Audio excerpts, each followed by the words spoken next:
लिहाजा यहाँ यूरेथ्रा में मिनिमम पानी आएगा। तो आपने देखा होगा कि जब आपके पसीने ज़्यादा निकलते हैं तो आपका यूरिन बिल्कुल येलो सा होता है, इसलिए कि उसमें पानी बहुत कम होता है। और जब पसीने नहीं निकलते और सर्दियाँ हो और आप यूरिन पास करते हैं तो उस वक्त आपका यूरिन बिल्कुल वाइट होता है, साफ सुथरे पानी की तरह लगता है, इसलिए कि उसमें जो यूरिया, क्रिएटिनिन वगैरह जो यूरिन में आप सिक्रीट करते हो वो कम होते हैं और पानी ज़्यादा होता है, उसका कलर इसलिए वाइट होता है। जबकि गर्मियों में चूँकि बॉडी में फ्लूइड्स कम होते हैं, हाइपोथैलेमस ने एडीएच ज़्यादा रिलीज़ करवाया है, तो जब एडीएच ज़्यादा रिलीज़ करवाओगे तो इसका मतलब है पानी की रीअब्जॉर्प्शन किडनी में, नेफ्रॉन में ज़्यादा होगी। जब पानी की रीअब्जॉर्प्शन ज़्यादा होगी तो इसका मतलब ये हुआ कि अब यूरिन का कलर पानी की तरह नहीं होगा बल्कि पीला होगा। तो एडीएच का फंक्शन अब देखते हैं कि एडीएच का फंक्शन क्या है। एडीएच का फंक्शन है water regulation in our body. ADH hormone का क्या फंक्शन हुआ? Water regulation. ये हाइपोथैलेमस की मदद से पोस्टीरियर पिट्यूटरी से रिलीज होने वाला एक हार्मोन है और ये हमारी बॉडी में वाटर बैलेंस को बरकरार रखता है, यानी वाटर होम्योस्टेसिस करता है। वाटर होम्योस्टेसिस,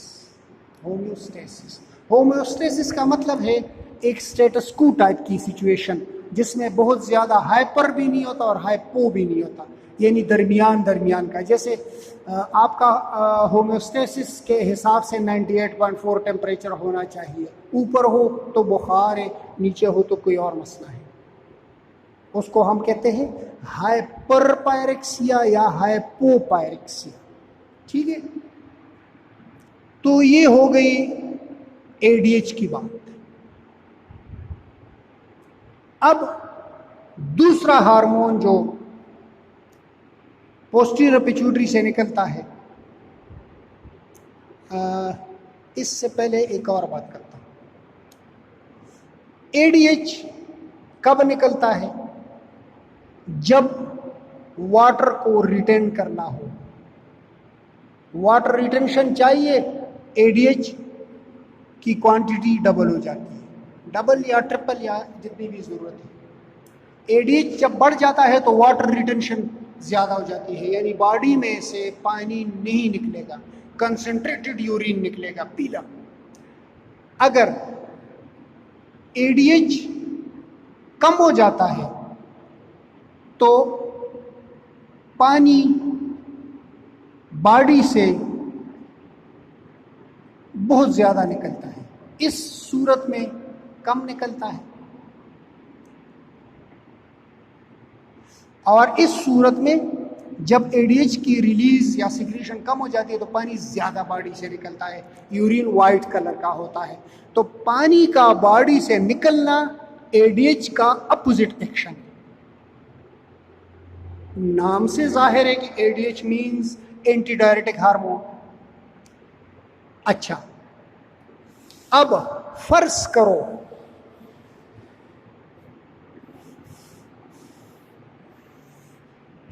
करो कोई ऐसी बीमारी है, कोई ऐसी कंडीशन है जिसमें हाइपोथैलेमस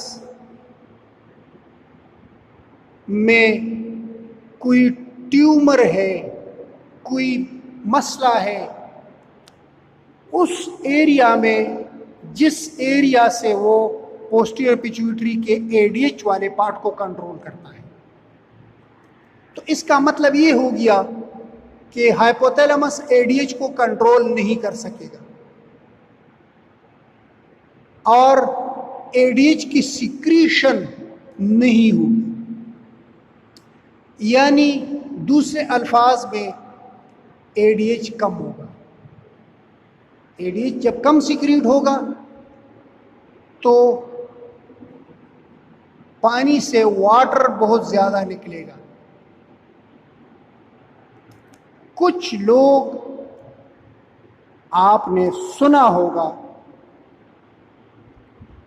या देखा होगा कि उनको हर घड़ी यूरिन आता है, हर थोड़ी देर बाद वो यूरिन करते हैं। वाइट पानी की तरह साफ सुथरा यूरिन होता है, लेकिन बहुत जल्दी जल्दी। कभी कभी तो रात को भी कई दफ़ा यूरिन के लिए उनको उठना पड़ता है। ऐसे लोगों में एडीएच हार्मोन कम होता है, या तो हाइपोथैलेमस में प्रॉब्लम है या पोस्टीरियर पिट्यूटरी में प्रॉब्लम है। और यूजुअली ये जो बीमारी है एडीएच की कमी वाली, ये जेनेटिक होती है, फैमिली में चलती है।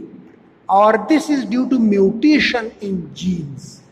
जीन्स में म्यूटेशन हो गई है, वो जो जीन्स हैं वो प्रॉपरली एडीएच रिलीज या सीक्रेट नहीं करवा सकते, लिहाजा ऐसे लोगों में प्रॉब्लम होता है और एडीएच की सिक्रीशन सही नहीं होती। जब एडीएच की सिक्रीशन सही नहीं होती तो बॉडी से वाटर बहुत ज़्यादा लॉस होते हैं, वो बहुत ज़्यादा पानी पीते हैं और बहुत ज़्यादा यूरिन पास करते हैं। और इस बीमारी को हम कहते हैं डायबिटीज़ इंसिपिडिस। डायबिटीज़ मेलाइटस नहीं है, अच्छा, डायबिटीज़ इंसिपिडिस।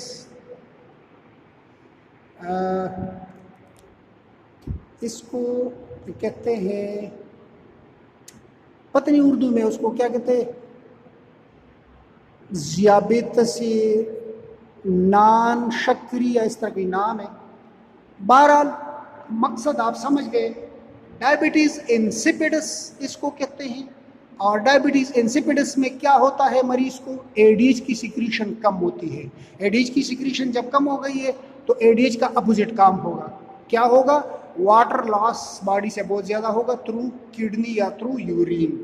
और मरीज़ से जब वाटर लॉस होगा तो ऑस्मोलैरिटी बढ़ेगी, ये सेंस करेगा कि अब तो मज़ीद पानी रोकना चाहिए, मगर कोई मसला है तो वो एडीएच को रिलीज़ नहीं करवा सकता। तो इसका जो नॉन एंडोक्राइन पार्ट है वो अपना काम करता रहेगा, थोड़ा ज़्यादा करेगा। और बार बार ऐसे आदमी को प्यास लगती है, बहुत ज़्यादा प्यास लगती है। और साथ साथ में जैसे प्यास लगी यूरिन भी बहुत ज़्यादा करता है, कंटिन्यूअसली वो पूरा दिन रात यूरिन करता रहता है और प्यास लगती रहती है। तो इसको कहते हैं डायबिटीज़ इंसिपिडिस। अब हम आते हैं ऑक्सीटोसिन की तरफ। ऑक्सीटोसिन का बिल्कुल सेम एक्शन है, यहाँ से ये बनता है, यहाँ आके स्टोर होता है पोस्टीरियर पिट्यूटरी में, और जब ज़रूरत हो यहाँ से सिग्नल आता है। सिग्नल आने के बाद ये पोस्टीरियर पिट्यूटरी इस ऑक्सीटोसिन हार्मोन को रिलीज़ करता है। अब ज़रूरत कब पड़ता है और ये क्या सिलसिला है, बात ये है कि ऑक्सीटोसिन के दो फंक्शंस हैं। एक फंक्शन ये है मिल्क इजेक्शन,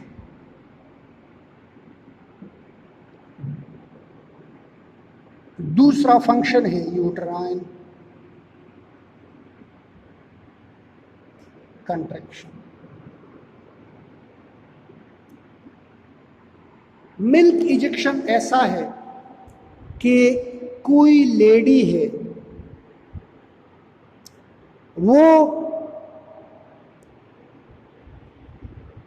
उसका बच्चा है, जब वो बच्चा उस लेडी के निपल्स को सक्कल करता है अपने मुंह के साथ, तो यहाँ से नर्व गए हैं ब्रेन की तरफ।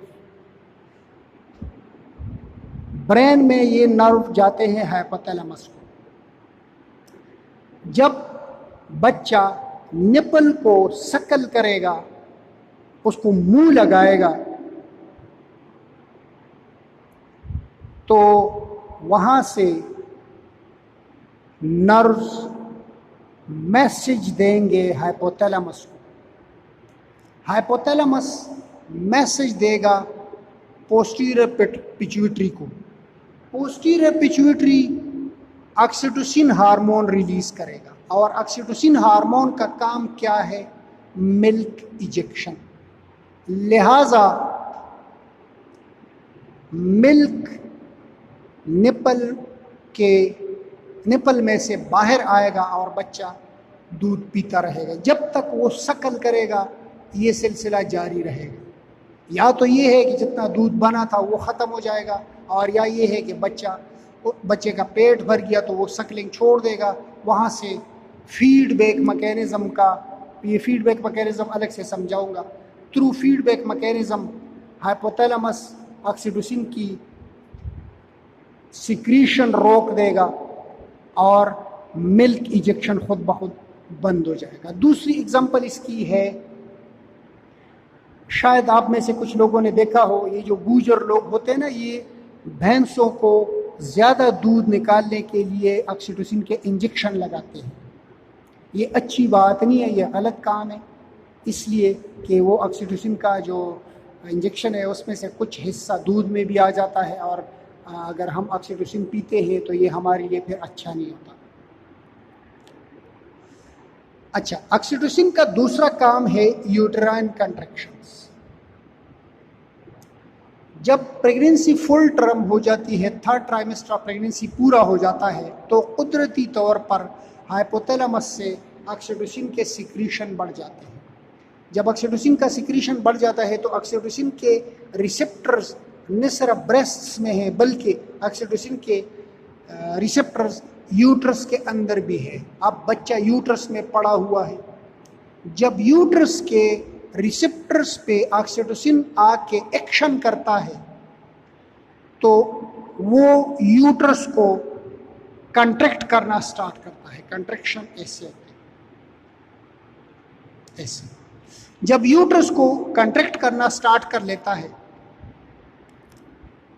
तो वहां से आहिस्ता आहिस्ता बच्चा हिलना स्टार्ट करके अब थ्रू वेजाइना और सर्विक्स बाहर आना स्टार्ट हो जाता है। तो चंद घंटे ये कंट्रैक्शंस चलते रहते हैं और बच्चा बाहर आ जाता है, डिलीवरी हो जाती है। उसके बाद ऑटोमेटिकली ऑक्सीटोसिन की सिक्रीशंस कम हो जाती है, और फिर ऑक्सीटोसिन की सिक्रीशन डिपेंड करता है आगे ब्रेस्ट पे या निपल पे। जब सकलिंग होगी तो ऑक्सीटोसिन की सिक्रीशन आएगी, नहीं होगी तो फिर नहीं।